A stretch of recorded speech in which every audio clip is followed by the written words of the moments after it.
And well, that's what we have on the headline of the Standard, but also on the front page, quite a number of things here. And let's start off with matters politics. And this goes to page 6. And this is to do with what has been going on, especially after the handshake between Raila Odinga and Uhuru Kenyatta. Kevin, Raila says, I have no interest in 2022. Do you believe him? I do not believe the former Prime Minister. Why not?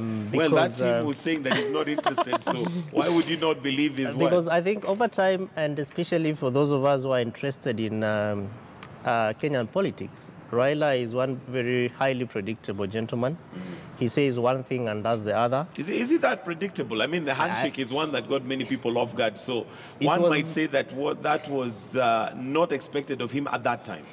That would be true, but I think if you look at the underlying factors to the handshake, you note that people are still trying to understand the handshake. But of course, we knew that God was going to do some miracles to ensure that the two protagonists, if I could say that, meet and ensure that Kenya moves forward. Because I believe that this nation is bigger than any individual. But with regards to 2022, I think given what we are seeing from the handshake, probably the former Prime Minister is very clear not to antagonize the progress that is being made by Ambassador Kimani and lawyer Paul Mwangi to be able to ensure that the 16-man and woman committee works and achieves its objectives, and especially towards ensuring that Kenya moves forward.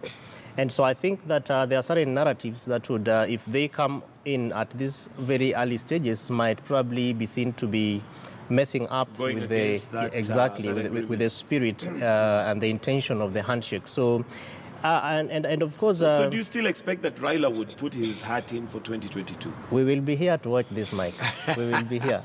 All right, we'll wait and see whether those words go. Deki, your thoughts on that? He says that I'm not going to run for top seat in 2022. So is that something you believe? You've done matters politics, you've observed Raila, you probably know how he has worked previously. Is that something that is consistent with thinking that he may not be running for 2022? I think that we cannot be blind to the fact that Raila is a politician and he will use any strategy, for his agenda moving forward. I think that this is a strategy that he is using at this particular time. And, as days move on and we move towards 2022, the narrative may change, to accommodate that which he wants, at that particular moment. I think at this time, the politics of 2022 may not be of much interest to him in as far as him opening up and saying, this is what I want. I think that he needs to study, the outcome of this particular handshake and how people will read into it and some of the benefits that may come into, may come from it. And as he moves closer